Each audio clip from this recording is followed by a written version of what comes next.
I want to welcome you. My name is Reverend JM Richardson, they, them pronouns, and I'm excited to welcome you to this webinar. So, it is my passion as a minister to create innovative, tech enrich, and infuse faith based spaces to foster connections with diverse communities. And as a singer, as a speaker, and as a theologian, I explore the intersections of faith, race, and LGBTQ affirmation.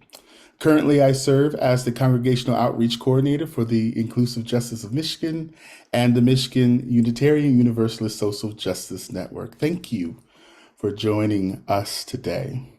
Want to introduce our speakers, um, which need no introduction, but we're going to introduce anyway. Here we have the Reverend Dr. Roland Stringfellow. He is the senior pastor of the Metropolitan Community Church in Detroit and also works with congregations on LGBTQ inclusion as the managing director of the Center of LGBTQ and Gender Studies, CLGS, in the religion on the campus of Pacific School of Religion. Reverend Dr. Stringfellow has been consulted by media outlets regarding his work on marriage equality and religious liberty and the role people of color and communities of faith play in this national debate. Roland is also affiliated with the Black Bears Brotherhood in the Detroit chapter. Welcome. Also, we have Sharon Pedersen. She received a BA in psychology and women's studies and have a master in urban planning from the University of Michigan. She has worked in nonprofit organizations in the areas of women crisis, peer counseling, the arts, LGBTQ centers, entrepreneurial anti-poverty programs, mental health, affordable housing, and services for the elderly and people with disabilities.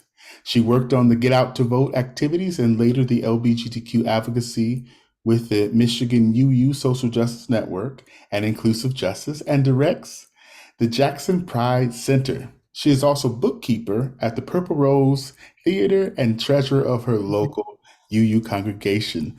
I want to welcome our speakers today. So just to give an overview of what we're going to be doing, we're going to first bring in Reverend Dr. Stringfellow, and he will use PowerPoint to guide us through some of the intersections that we walk through as Inclusive Justice of Michigan through the power of sacred activism driven by unwavering convictions. Following that presentation, we will hear from Sharon Pedersen. So at this time, I will yield the floor over to Reverend Doctor, and I will stop sharing. All right, thank you so much. Well, in addition to being the senior pastor at Metropolitan Community Church of Detroit, I am also the board president for Inclusive Justice. And so I'm very honored to be with you all and to serve in that capacity. So I'm going to tell a little bit about what inclusive justice is, but before I jump into that, let me talk about the elephant in the room. Because when it comes to the main opposition to LGBTQ plus and allied equality, many people know it is religion. And that, and particularly more conservative or fundamentalist type of religion, where people do cower in fear because they simply do not feel like they fit in, that you have to look like someone else, act like someone else, send your children to the same school, belong to the same social societies, and so forth. That is how you make it in many, many congregations, as opposed to truly meeting people where they are and walking and journeying with them on their spiritual journey throughout life.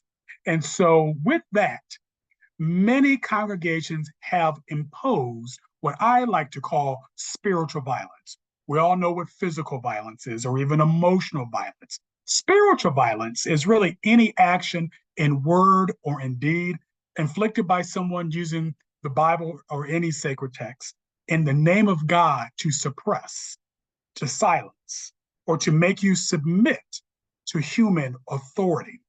And for some people may look at this like, well, what's wrong with submitting to human authority? Well, again, when it comes to congregational life, we are there to honor and to uphold and worship the divine. And it's one thing that, yes, you show respect for human authority. But again, if you're going to submit and then whatever the clergy says, and particularly if you feel that it's gritty within your spirit and it's heavy, or it's used to demean or debase you or someone else, that is a form of spiritual violence. And I'm sure if we took the time, which we won't today in this workshop, went around and talked about various examples of spiritual violence that either we have personally endured or that we have witnessed with someone else, I'm sure we would take the balance of the time here today. It is good for all of us to know that what we are talking about today is not so much something from a liberal point of view or a progressive point of view, that people just simply want to live footloose and fancy free and they just want to be gay, gay, gay, gay, gay all the time. What we are talking about are issues of life and death. And that, again, oftentimes people within the pews and clergy in particular feel like this is just something that is just a passing fancy. People just are thumbing their nose up at God. It's like, no, no, no, no, no. What we are talking about is people's truly their essence of who they are when we're talking about their identity. Because literally, people are dying emotionally, spiritually, and physically from condemnation and rejection from family and church communities that simply don't understand them. And the rejection from parents, pastors, and politicians, I like those P words, it's linked with serious health and mental health problems for gay youth. And the reason why I use the word gay as opposed to LGBT, because back at the time that this study was done by Dr. Caitlin Ryan from the San Francisco State University Family Acceptance Project, maybe many of you are familiar with her work, and if not, I would encourage you because she has updated it. Family Acceptance Project, you can just Google that, and it's going to give you some great statistics that talk about the impact of rejection on the lives of queer youth. And so she has pointed out what we've known all along, that when you reject and you demean someone, condemn someone, of course, it's going to have a negative impact spiritually, emotionally, and physically on them. And that is why we say this is not about wanting to be footloose and fancy free, but this is for people when they come out and accept their identity and their full authenticity. We're talking about issues of life and death. And so what many congregations set out to do is to have that balance of holistic health, the balance between the body, the mind, the spirit. Because oftentimes, particularly those who identify as LGBT, because they've been so hurt through spiritual violence by congregations, that it's one thing to go to the gym and work out your body and make sure that it's all healthy. It's one thing to even have intellectual pursuits to expand your mind. Oftentimes, because of that spiritual violence, people neglect their spirit. And just as you know, any three-legged stool that is missing a leg, you're going to tumble. And we really feel it is important, particularly those of us who are in inclusive, welcoming, reconciling congregations, to make sure that message is clear to those in the pews, that we do care about your entirety, your mind, your body, and your spirit. And that is where the work of inclusive justice comes in. We were founded in 2012, and we are Michigan's coalition of welcoming congregations.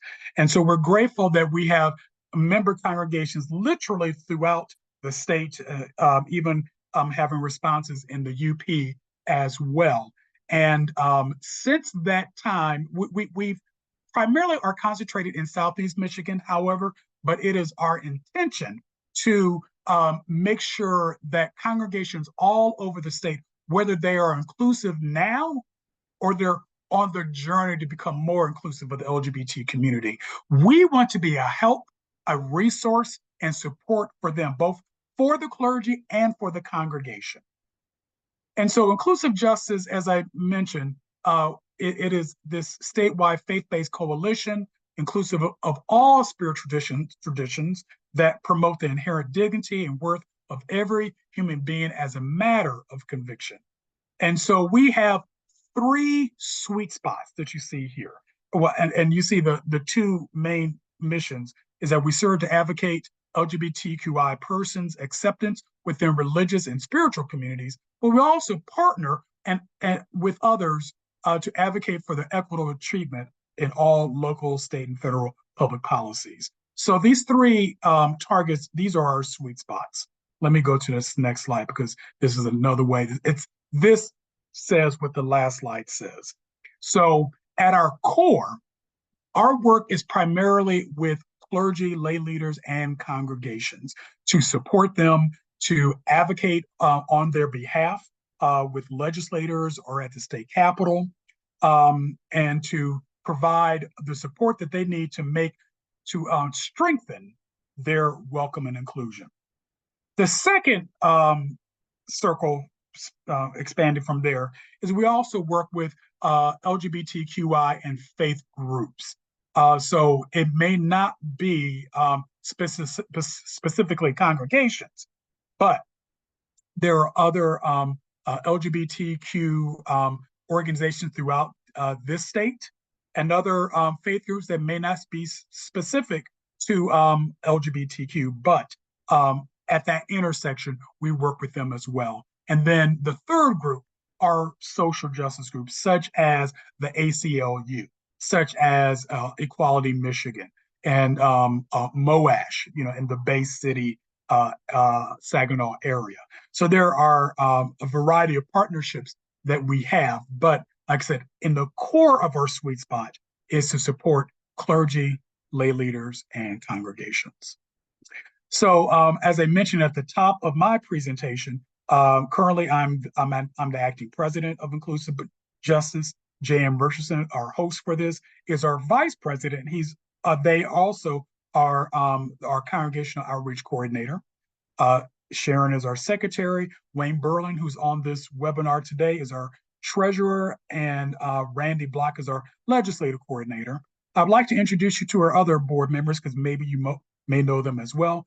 Reverend Dean Aponte Safe, Patrick Horton, Deacon Michelle Fox Phillips, Lois Jelnek, John Mark Omachea, Reverend Dr. PJ Anderson, and Reverend Adrian Mobley Bowie as well. We have been very, very active over these last several years since we have been in existence. And again, our main goal, as I said, I talked about that sweet spot. We make it a point every year, of course, we did not do so during the pandemic, and actually I take that back, we did do this, we did do programming during the pandemic, it was online, and that is that middle slide that you see there, the full fight for equality under the law.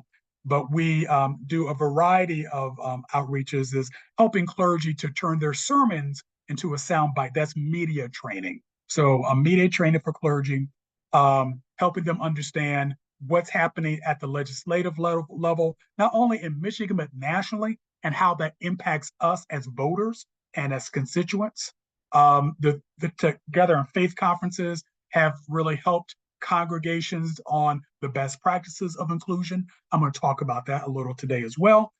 We've done some great outreach to progressive Catholics as well. That program is called Can These Bones Live? We've done other programs such as Protecting Democracy. That was our huge program that we did at the state capitol last year that drew a lot of media attention as well as other folks. Unpacking religious liberty. You hear those words, religious, and you hear the word liberty. It's like, well, that sounds great. But conservatives and other fundamentalists are using religious liberty in ways to strip people and to confine people, and using that word spiritual violence. It's another form of spiritual violence. So we were liberating people from that harmful religious liberty. And then we've had a great outreach in terms of signing faith leaders who support discrimination throughout the state. When we talk about, again, the work of what we do, I like to call it sacred activism. I'm going to get to that in a moment, but it's also social justice as advocacy because, again, we challenge inequality through inclusion. That's the crux of what inclusive justice is all about, is that we challenge inequality through inclusion, making sure everyone has a seat at the table. And you may have seen this quote before, that inclusion is pulling a seat up to the table for me. Intentionality is having a seat already prepared. And so we want to make sure that our congregations are ready to receive anyone who is seeking the light of love, as I like to call it, and want to be a part of your welcoming community, that you're being intentional when they arrive, not that you're scrambling at the last minute, running to the kitchen. It's like, oh, wait, I'll put together a nice meal for you. That everything was already prepared, the table is set, the nameplates are already out. So then when people who are coming into your space, they feel welcome, they feel included. And when we're talking about inclusion, it is much greater than just LGBT inclusion. We're also talking about welcoming people of various racial identities, ethnicities, genders as well. So sacred activism, this word, I talked about the social justice in the last slide, but one word that resonates, I believe, with all spiritual traditions is sacred, because when we used to say faith activism, but we recognize that all religions don't use the word faith.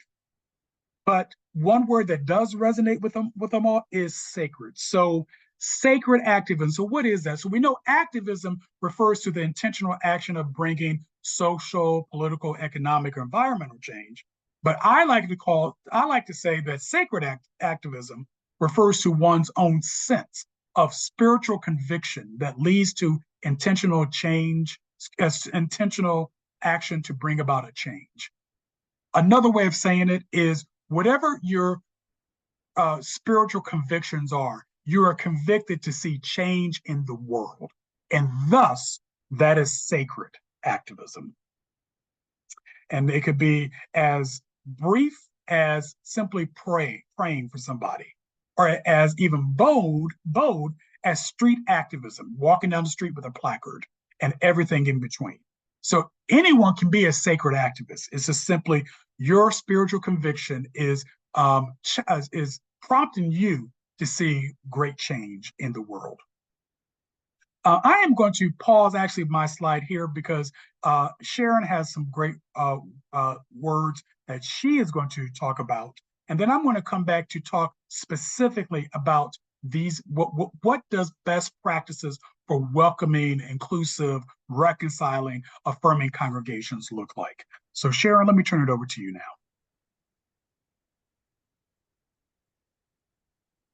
Okay, let's see if I can get my PowerPoint here. Can you hear me?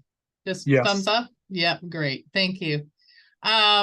So I'm going to cover with my presentation my background within faith and LGBTQ activism, how congregations can get it wrong. We kind of alluded to that a little bit in Reverend Dr. Stringfellow's presentation.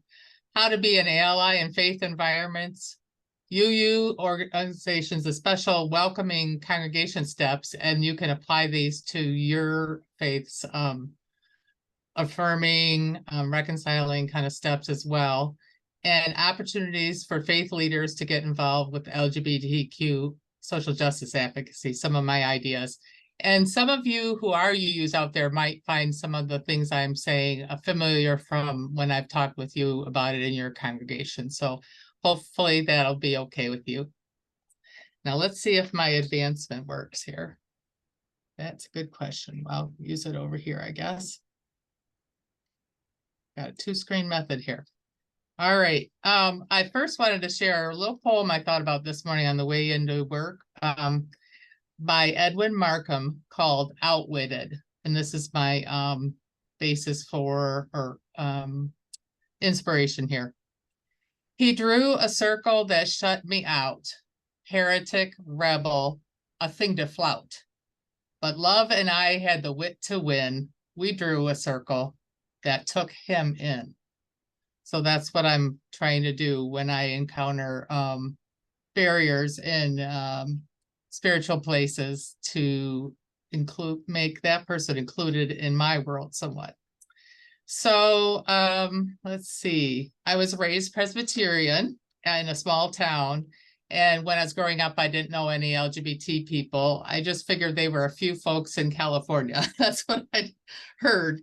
But I do remember being incensed even in high school when my physics teacher, of all things, spent the better part of a classroom hour dissing and dogging gay people and ranting about how disgusting they were. So there must have been a little flame of some activism there that said that's just not right from my point of view. I also remember a Christian band performing at our school assembly and at the Presbyterian church camp that I worked after my freshman year of college. And they had a song that basically said, "You won't see old Buddha sitting when you on Judgment Day." And then it had some kind of rhyme, but then it said, "I pray for his disciples lest they end up in hell." And I, again, knew that just wasn't my philosophy. So when I knew that band was coming to my church camp, I volunteered to babysit for my own minister who was chaplain that week so that I wouldn't have to hear that song again. And then by that point, after my first year of college, I had been exposed to a Unitarian church in Ann Arbor and had a feeling that this was going to be my religious home, that denomination, one that allowed for more diversity of belief. That feeling was confirmed when I came out to that same minister, probably that fall after the church camp, as bisexual at the time. And he told me he didn't think that was consistent with God's plan. So here I was kind of being slapped with his idea of that. And it basically put the nail in the coffin of my previously exclusively Christian belief system.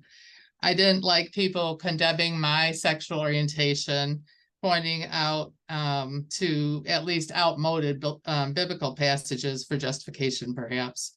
So in my early years of being out, I did find religious figures who had wrestled with those Bible passages to be very comforting. In fact, an earlier Together in Faith conference that Inclusive Justice hosted, where I heard Reverend Selma Massey of Whosoever Ministry, which is within the United Church of Christ, I believe. And also I read a book that's called Is the Homosexual My Neighbor? And that helped me respond to those Bible passages some people use to condemn LGBTQ people. So I think so many of our LGBT folks have found doors shut to their expansive way of thinking, whether it's a broader picture of God's love, or maybe spirituality that embraces earth-centered and humanist philosophy, for instance. And once they feel rejected, it's not easy to trust faith institutions again. My own partner has a picture of churches, and even UU churches, as institutions that initially may welcome diverse opinions and then later say, well, we don't want to talk about that if her belief system is broader or varying from the dominant philosophy of that congregation. So congregations need to ask themselves, do we demand that newcomers believe a certain way? Is there an unspoken code of conduct that we enforce just by demonstrating approval or disapproval of certain beliefs or opinions? And how is that enforced? What can we do to allow instead, particularly newcomers, to discern their own spiritual truths without shaming different ways of relating to each other, one's higher power, if that's applicable, along with their traditions, sacraments, and rituals?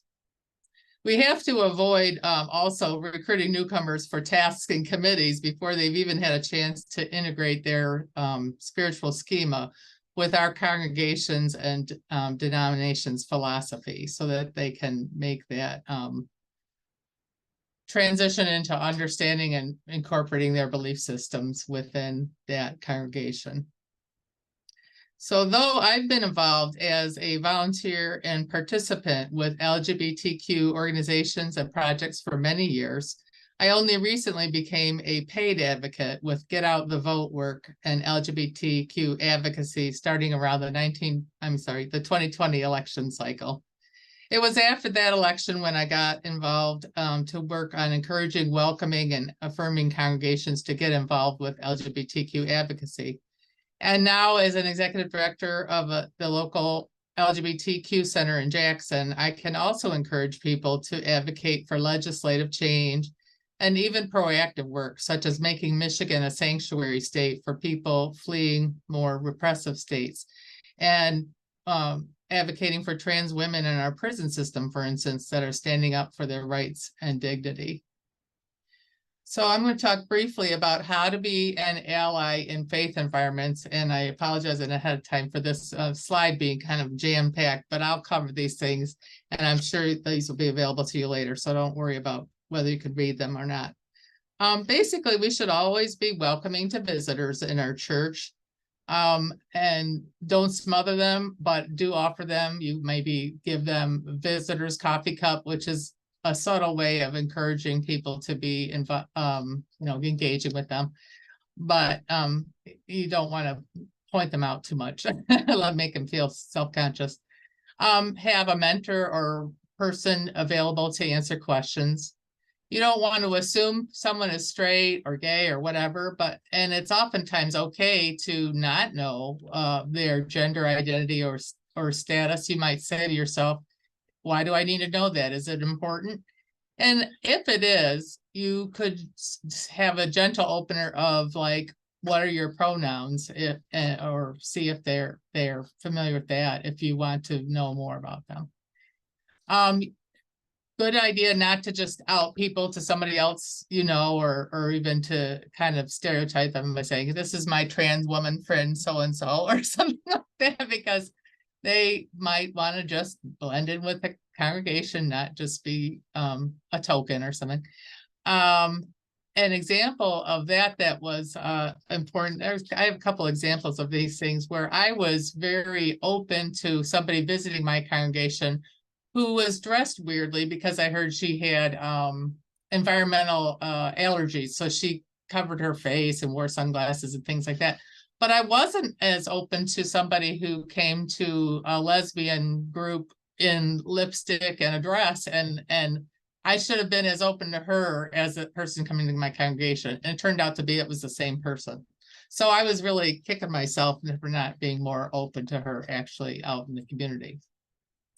And then about outing people, one of my congregants, when we wore rainbow stickers on our name tags to show we were open to rainbow folks, he told his grandson that means he's gay. Well, that person who was wearing it might or might not have been gay, but he was a guidance counselor, and in Jackson schools at that time, it could have been hard on his job if the kid had said, oh, I know he's gay or whatever. So not outing people is still important sometimes in the work community. Don't assume people are interested in having kids or not having kids. Just get to know them and see what their interests are. And same with whether they want to accept you trying to fix them up or get married or things like that. You can always be supportive by offering gay weddings during June for free or something like that if you're a minister, but that's just one idea. But again, some people just like to be themselves and not paired up with somebody. So we also, and I know Hannah would like to hear this, is that people like to hear people are supportive of queer youth. Being supportive of your local GSA, for instance, working toward passage of state and federal laws to protect LGBTQ people. And if you email me, and I'll have my email address at the end, I can get you on the mailing list to receive MooseGen, which is the UU Social Justice Network's action alerts, which some of them and many of them are about LGBT rights and things like that. And of course, start your church's welcoming status so that if you haven't yet, you work toward that. I have a few other comments along those lines, but I'll, in the interest of time, go on to my next slide.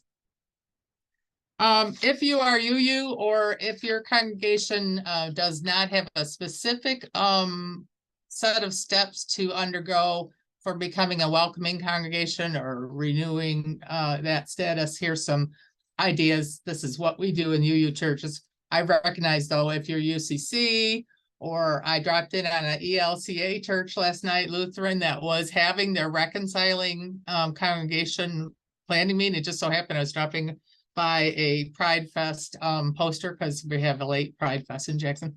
So I know that these steps may be different in your congregation, but in UU's, we first have our first welcoming congregation status, which takes a vote of the congregation to approve saying they're welcoming. And then to renew that, which the UUA, which is our national organization, wants to do every year, they suggest 2 welcoming worship services, like the whole service about an LGBT topic, other than, main things like chalice lighting and stuff like that, but basically the sermon, etc., at least 2 per year. And then acknowledging 6 recognitions, which are called days of observance, similar to like the Trans Day of Visibility or Coming Out Month, or there's even a Lesbian Day of Visibility. There's different things like that. That Pride Month, you can do days of observance throughout the year. Have a welcoming congregation religious education program, and that can be a one-time like movie and talk back, or a 6-week series. That there's one that's excellent, that's trans inclusion in congregations, for instance, that our congregation did recently. And that's those different ideas are on the UUA website. And then just supporting a welcoming project, usually with money, but having a special collection, having a booth at the Pride Festival, that kind of thing. So those are the steps, and then you turn it into the UUA and they give you a certificate for your renewal of your welcoming status. Finally, I just wanted to mention some ideas for being involved a little more deeply within your community. And so let's see. Those are, again, finding out your denomination's open and affirming, reconciling, or welcoming steps so that you can pursue certification for those if they have them. Your minister or social justice folks might want to serve on the board or as a volunteer of a ally organization, such as your local Pride Center. Even be involved with ACLU or your city or community's DEI committee if they have one. That's diversity, equity, and inclusion. Maybe even there's a speakers bureau that you can speak as an ally for being supportive. Working with statewide organizations like Inclusive Justice, Equality Michigan, etc., to advocate for progressive legislation on national, state, and local level. Participating in rallies. We had one in the fall in Lansing, but also even locally. Educational seminars, letter writing campaigns. Moose can certainly and IJ put you in touch with folks to know about these opportunities. Have a booth at your local Pride Month activity or Pride Fest to show your congregation's commitment to equality. Invite speakers in to have a sermon or address your congregation in religious education programs and things like that. And of course, raising funds.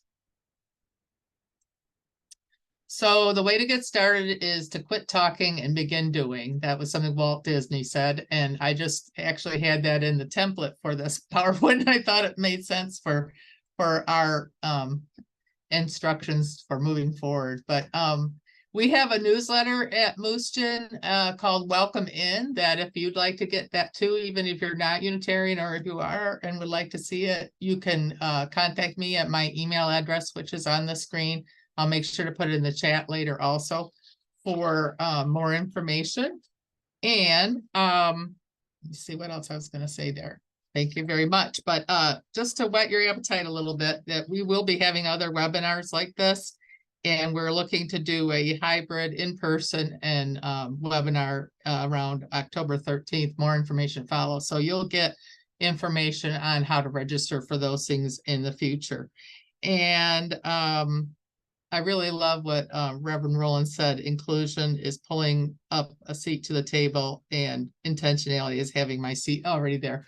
So I'm going to turn it back to him for some final words. Thanks. Thank you. I thank you. And Sharon did a spectacular job telling her own story and having being an example of of what how you go from being almost timid or even quite not sure to being, a strong advocate. And I appreciate all that she does and all of our partners within the Unitarian Universalists do as well. I would like to conclude our time together by going back to a list that we call at Inclusive Justice the best practices of inclusion. You're going to see some overlap between what I'm about to share and what Sharon talked about, but I think this goes a tad deeper to really help you as a congregational leader, or even if you are a lay leader in your congregation, on how to go ahead to make sure your congregation has pulled up the table, pulled up the seat at the table. It's always a chore when it comes to sharing your slides. So here we go. All right. Why did it start from the beginning? Let me go to where I left off.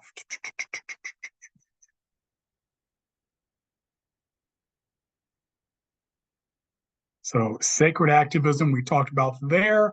And then, again, this is not an exhaustive list, but it's really simply used as a guide for making your community more inclusive of all individuals.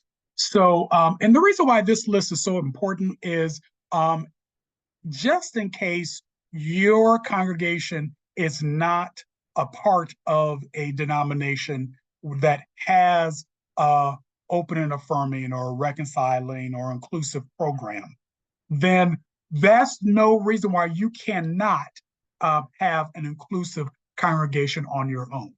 And so here are again some best practices, what we like to refer to for these types of congregations, that the community basically uses this term beloved community or something similar, because this refers to a fully integrated community rather than us and them, because the them need to be integrated into the us. So oftentimes when people who are coming into your congregation, they are made to feel like the other. So how is it that you can cut that out and incorporate them? And this is, again, using something like the beloved community. Second, there are established and integrated opportunities in your community life for various members and newcomers to share their personal stories without being judged. Sharon just gave us an excellent example of what that is. And again, as desired by the one who's doing the telling or the speaking, these stories are shared with the entire community without fear, without judgment. Third, that the leadership is female or an out self-identified queer male, intersex, bisexual, transgender, or someone who has transitioned. And this includes clergy, board members, and recognized lay leaders. Because statistically, congregations with leadership in one or more of these categories are much more welcoming, inclusive, integrated, and they are supportive of people sharing their stories. I know for myself, if I go into a congregation that is racially mixed, I'm also looking for, are there people of color in leadership? Because then I know there's at least a place for me to feel welcomed and safe. Fourth, a statement about being inclusive or beloved or welcoming congregation is included in all publicity materials.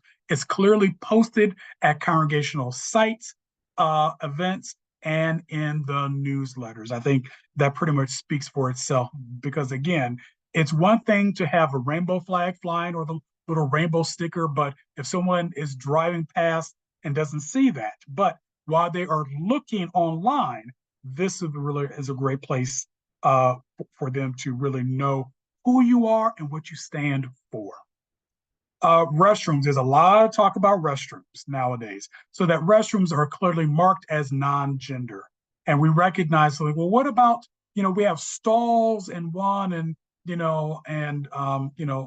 commodes all in another. Well, again, at the community center where we worship, my congregation, they have a sign out front that has, it's a sign. It just has this restroom has urinals and commodes. This one has just commodes. And so again, that rather than having the image of the male or the female body per se, you can use words like unisex or for all genders, or just simply having images like the commode and so forth. Continue on, number 6, language used in liturgy, publicity materials, education materials that recognizes sexual orientation and gender identity that can be fluid and that is non-binary as well. 7, that the congregation represents the wide diversity of family life, including not only LGBTQI, but also interfaith, intercultural, interracial, etc. And this is very much part of the LGBTQI world. I know in my congregation, we have pansexual folks and polyamorous families that are part of our communities. And so again, it's making sure that all configurations of queer families feel welcome and included and valued. 8, that when it comes to fees for memberships and related services, that it reflects the financial realities of LGBTQI families and individuals. Again, we have the cookout or whatever the case may be, making sure that you're having all persons included and who can, and maybe providing scholarships for those who cannot, or a sliding scale. 9, that the LGBTQI resources are visible on site, including at least one designated staff or clergy person who is particularly trained and knowledgeable, because these would include, but not limited to, books, movies, discussion groups, classes, crisis information, etc. 10, that the congregation is involved with social justice, public witness, sacred activism, use that word again, including LGBTQI civil rights, and etc. And lastly, that a regular scheduled internal review process for the congregation's leadership and for the community is, in a sense, ongoing. That are these checklist items being accomplished? These 11 that we have here, or the previous 10? Because if not, then what needs to happen to return to this status of being inclusive? If they are, what further steps does the community want to take on how they will accomplish it? In other words, how do you continue to expand and grow, just to make sure that you are intentional with your inclusion, that that chair is already pulled up at the table is set, that people feel welcomed and valued. So again, thank you again for your interest. You can check out more information about who we are and our upcoming events at inclusivejustice.org. So I'm going to turn it over to our facilitator, JM. Well, wonderful, wonderful, wonderful. If we can get some comments in the chat as thank you. What wonderful information that we got there. Now, I have a couple of questions.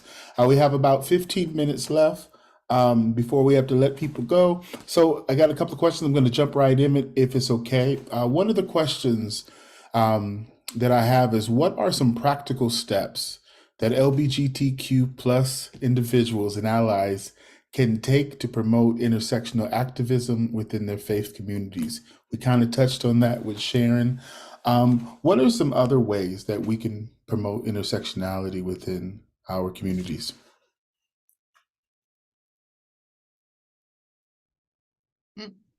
Reverend Doctor, I do believe you. Sorry, yeah, I apologize. One of the things that I had mentioned is that generally, you've heard that old adage, preaching to the choir.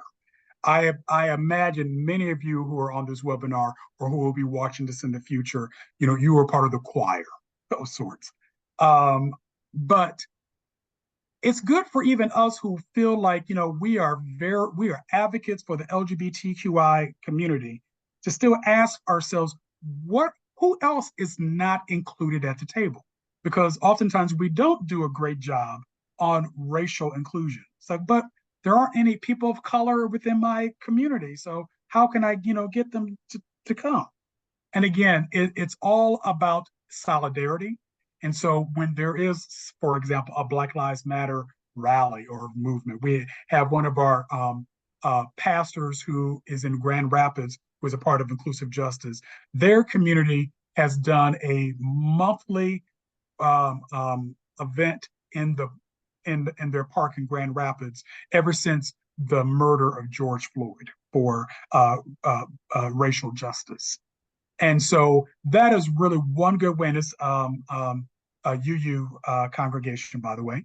And so, that's really just a good way of standing in solidarity with other communities and just not solely focusing on LGBTQ as your sweet spot, but, looking at immigration issues or showing up to school board meetings and advocating for young people or trans youth, who may not be able to advocate for themselves.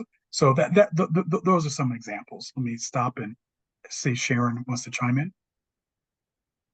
Yeah, I like Mary Jo's comment in the chat that visibility of people's pronouns is catching on more and more. And even cisgender folks, gender conforming folks who use their pronouns after their name show it's not a big deal to them for people to share their pronouns, and they'd be open to that. So that's one idea. And I do like looking at intersectionality.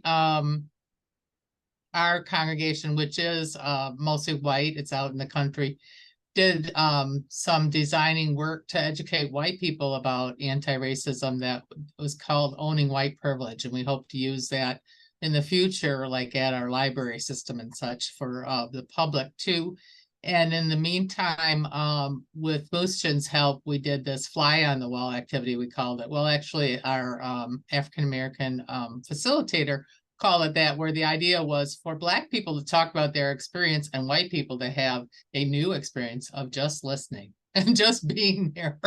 And also then I was in touch with Michigan, it's a Education Justice Council.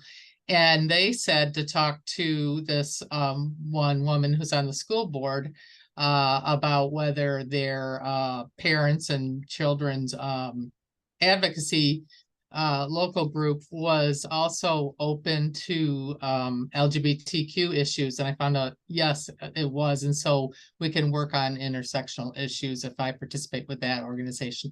So I've tried to be involved with NAACP and that kind of thing in Jackson, and hope that also when the Jackson Pride Center needs assistance, that group might come forward for us too. So we do a lot of exchange that way. Thanks.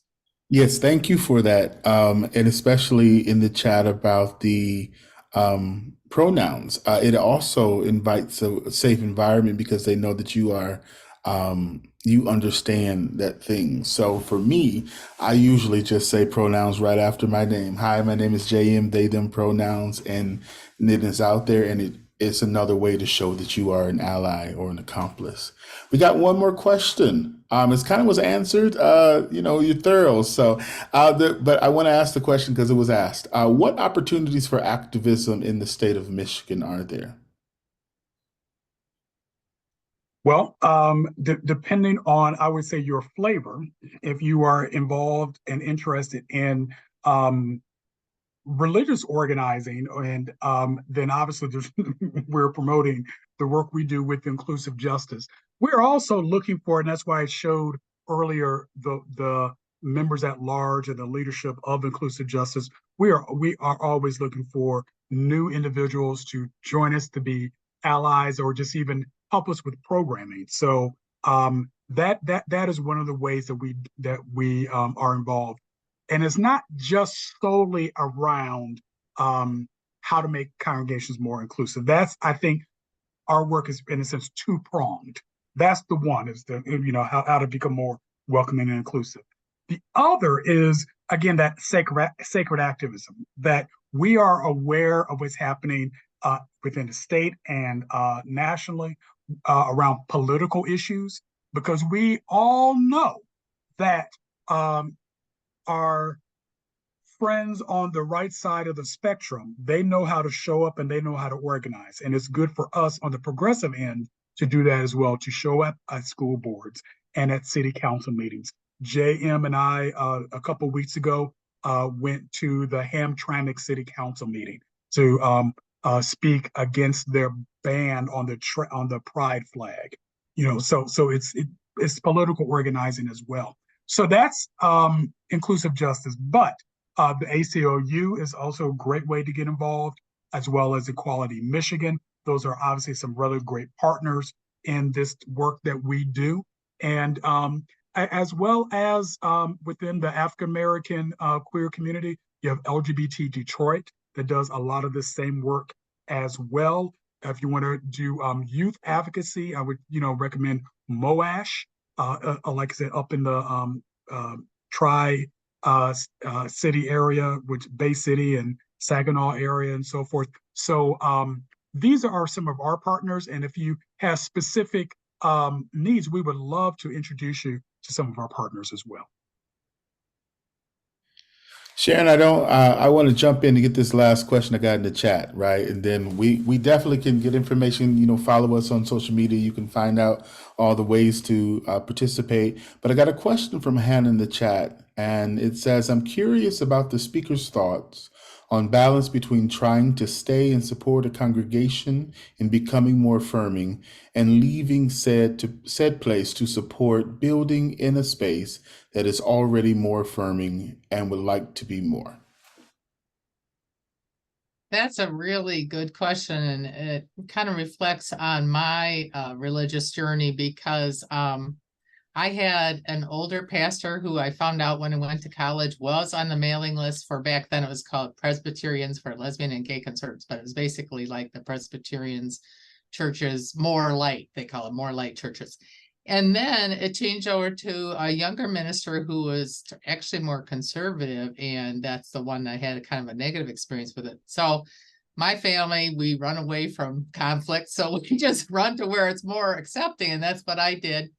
But I have seen examples of people who've kind of stuck it out within their congregations and continue to kind of lobby them. Say you've been raised Catholic and that's important to you, or now currently the United Methodists, there like a lot of people are going to church votes about whether they stay in the United Methodist Church and become more open, or join a totally different denomination that is not as open to LGBT leadership, for instance. I think there's room for both of those things, but I think that if one has an affinity to a congregation, either they were raised in or they are strongly involved in, they might push the boundaries a little bit by saying, hey, can we try this speaker? Hey, can we lobby for these things? So the currently, like Equality Michigan is working on legislation to help driver's licenses be easier to change for transgender folks for their names and gender markers. We want to do this sanctuary state work. We want to do this helping trans people in prisons. There's a speakers bureau that Reverend JM might encourage others to be involved with. You can do some fundraising for inclusive justice or Moosechin. So there's a lot of ways to be involved. And then maybe, if your congregation values your involvement, then they'll come along and make some change. And otherwise, you might have to leave them even in protest. Recently, there was a walkout at a Catholic church where the sermon was just, not good for transgender folks. So there's different things that you can do. And Hannah or anybody else, I'd love to talk with you more about opportunities. Thank you so much. Thank you so much to our participants today, as well as our panelists. We do appreciate it. As a healer, I do want to say, Hannah, that you have to first take an inventory within. Make sure that you're able to be in that environment, not be hurt by that environment, and not be overwhelmed. So take care of yourself, and make sure you take care of yourself first before you help us. Put your mask on first. And in conclusion, this video will be available, and I do believe the slides can be available as well. So if the slides are available, we will try to get those out to those who registered. Thank you again for coming in. I want to let you know a couple of announcements that we have that's coming up. Give me a moment here to change my screen. We have an upcoming webinar that will be Beyond the Binaries, the Genders of God. My husband, the Reverend Lawrence T. Richardson, will be our speaker. He is an executive coach, writer, and he is the senior pastor at Salem United Church of Christ in Farmington. So we have that registration that will be coming out soon to our social media. We also have a new webinar. This is going to be part of our Faithful Conversations piece, and it's just we're just going to take an edge and see what we're going to do and how we can engage the spiritual but not religious community, or those who are on the fringes around this liberation gospel that is coming out through punk theology. You really got to hear this. This is amazing stuff. And John Mark is very passionate about this work. So these webinars will be coming out, as well as others. We have a series going on. You have been witness to the first of the series, so be on the lookout for those coming out.